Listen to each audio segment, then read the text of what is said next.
So I'm going to do a bit of a run through of our Power Up Queensland campaign, and then answer any questions that do come up. I just wanted to start by acknowledging that we are living and working on Aboriginal land. I'm on Gubbi Gubbi land on the Sunshine Coast, and just pay my respects to elders past, present and emerging.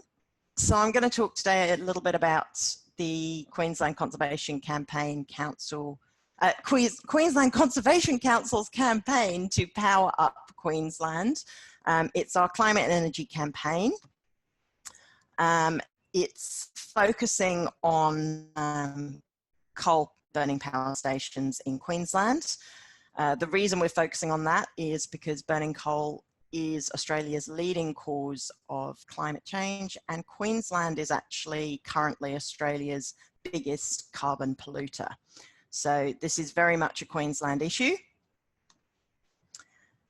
I think most people are starting to be aware of why coal is bad, but essentially it's composed almost entirely of carbon, and when we burn coal, we unleash large amounts of carbon dioxide into the atmosphere, which obviously has been shown to directly contribute to climate change.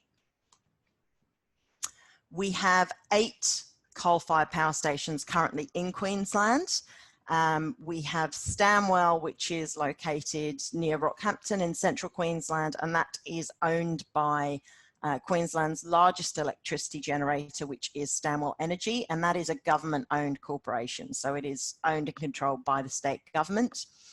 And Stanwell Energy also own Tauranga A and B, which are located in the Darling Downs regions. We also have CS Energy, which is the second government-owned corporation, and they own QLD B and half of QLD C, which are both in central Queensland, and they also own Kogan Creek, which is again in the Darling Downs. And then we have 2 privately owned coal-fired power stations in Queensland, which are Gladstone in central Queensland and Millmerran in the Darling Downs. So you can see they're really in clusters of areas here. Rio Tinto are the primary shareholders of Gladstone, and Intergen is primary shareholder in Millmerran.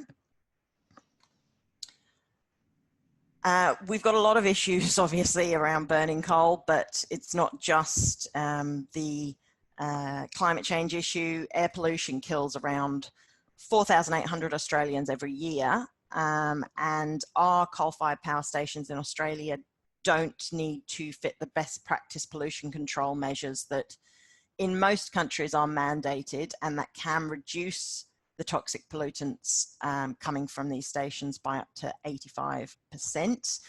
There's just been a new study completed by Greenpeace that's actually shown the direct health impacts of coal-fired power stations in Australia, and that's shown that around approximately 800 Australians a year are dying from the direct air pollution from coal-fired power stations. Some of the other issues caused by the toxic pollution include asthma, heart attacks, strokes, and reduced lung function. So these are obviously very serious conditions.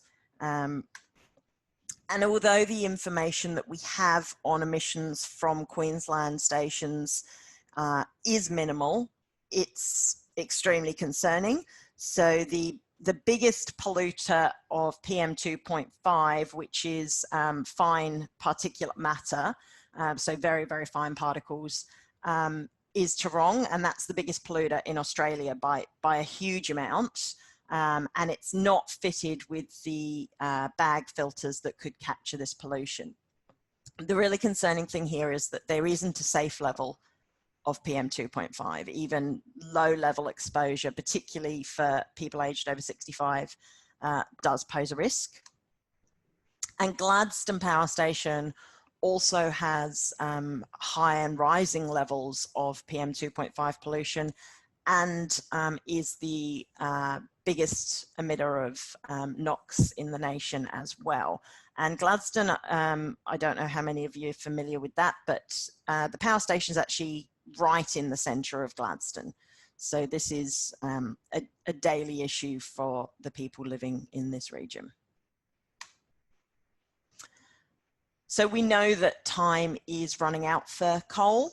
There's no economic future for coal. Renewable power's not only cleaner, but is also now more effective cost-wise. So it's more effective to, it's cheaper to build new renewables than it is to build new fossil fuel power stations. But also, while demand for coal is plummeting, these power stations that we do have require significant financial investment just to remain operable. Just in the last few weeks, we've had announcements of over 110 million invested just to overhaul a couple of generators at Queensland power plants. And the plan for investment over the next 5 years into our current coal-fired power stations is over $1 billion just to keep overhauling, keep them functional. That's a lot of money to be throwing at an industry that is on its way out. So we've chosen to run a Power Up Queensland campaign because our energy supply is still deeply dependent on coal, but it doesn't need to be. We have the potential to be a world leader in renewables. We have obviously one of the best supplies of sunshine in the world. We also have good wind supplies, and it's a missed opportunity if we don't take the lead on this, but also we don't have a choice. This has to happen. This transition has to happen. And it has to happen soon. Replacing these coal burning power stations with renewable energy is the most effective way for us to combat global warming and reduce our emissions.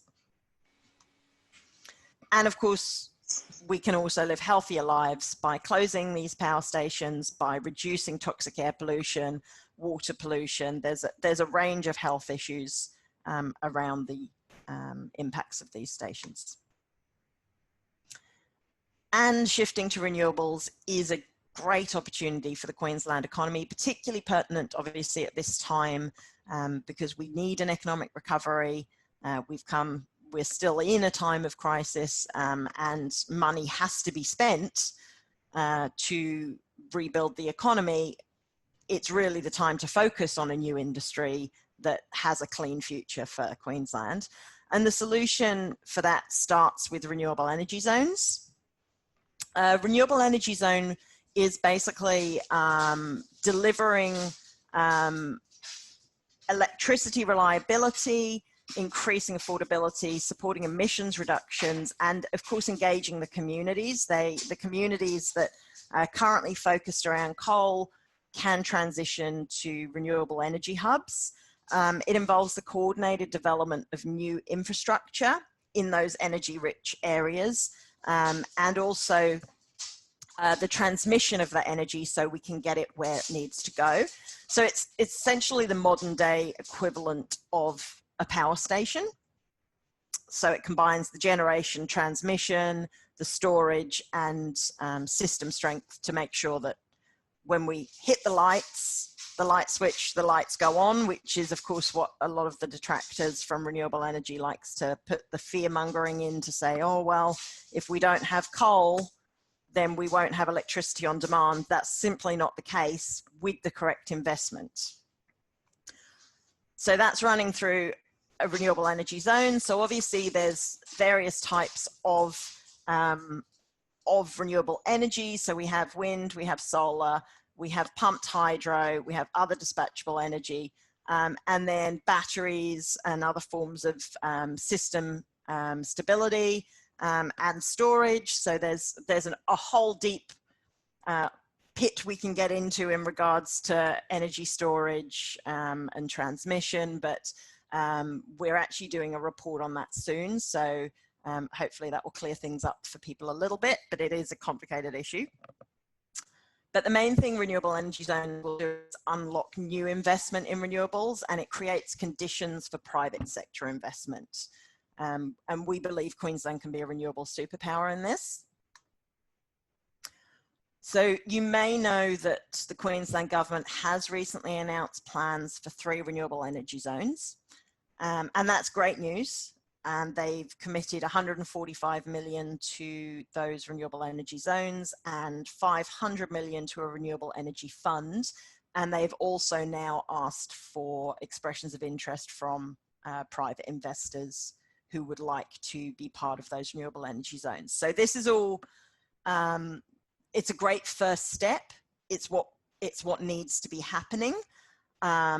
But unfortunately, what is still not happening to any degree is having a coherent plan in place for transmission. So for transition. So we are building these plans to have renewable energy zones and talking renewables, and the energy minister, the current energy minister, is saying renewables are the future, but nobody wants to talk about closing coal. And we cannot wait until these coal-fired power stations are simply no longer functional. It's too late by that time. If we wait until, particularly because Queensland has a young fleet, if we do not have a transition plan in place, we will not be able to keep our emissions under 1.5%. And if that does not happen, research has shown that we will not have a Great Barrier Reef. This is a critical time. We need to be acting now. So what we're currently working on is a report that shows how Queensland can transition to 100% renewable energy right now.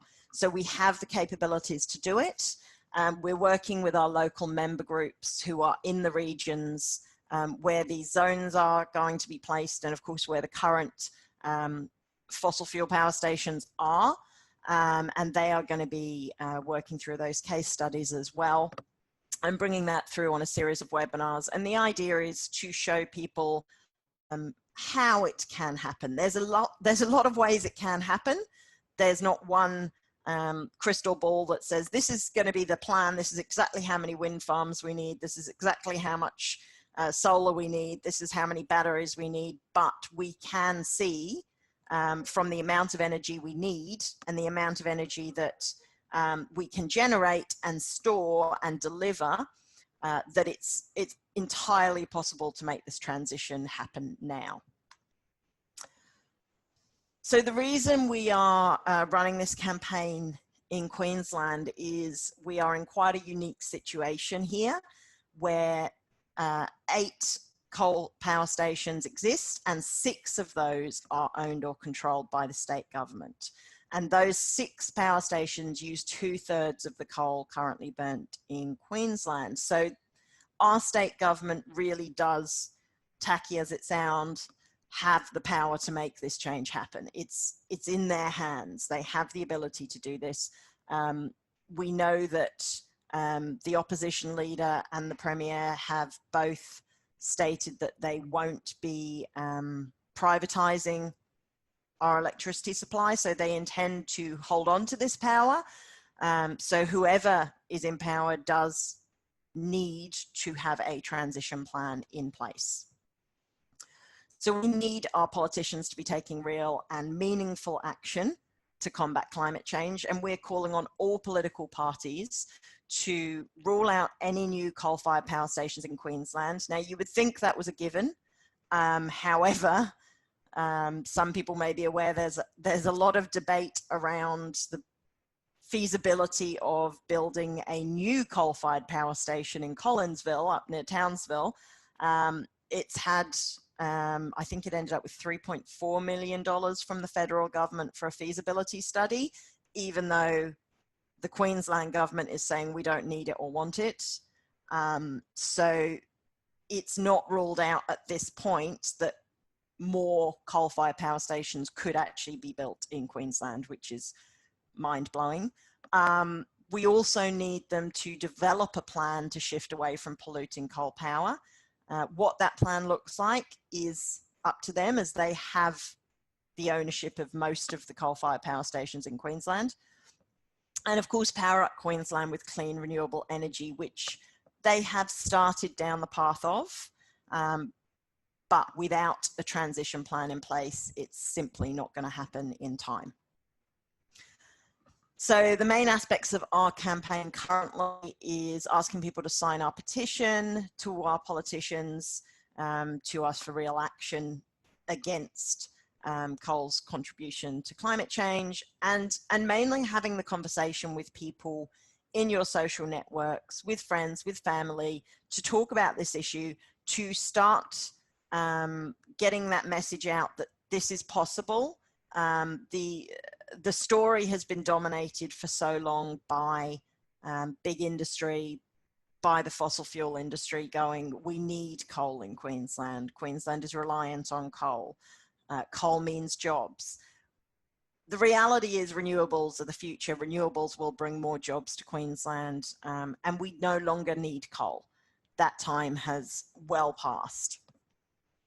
If you feel like it, you can also get in touch with your local member by phone, letter, or email, or ask for a face-to-face meeting. This is a really great time to do that in the run-up to an election, and I'm sure there's lots of things you'd like to raise, but if you are planning on a meeting with your local MP, please do raise the issue of coal-fired power stations and ask where they stand on that. And a few other things if people wanted to get involved in the Power Up Queensland campaign specifically. We have posts on social media you can share. We have leaflets for distribution. And we also now have a bit of an allies kit that you can download from our website that has a few resources in there.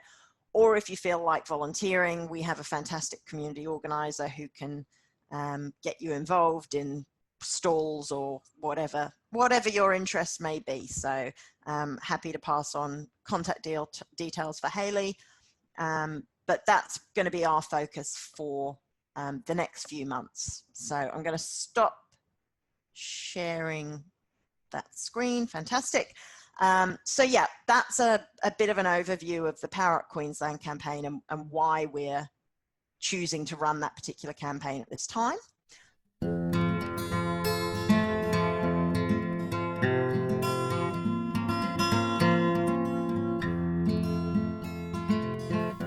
Thank you for watching. Please subscribe to our CCL channel by hitting the button in the top left-hand corner of this screen. Spread the word of CCL by using the share icon to as many of your contacts as possible. Thank you. See you next video.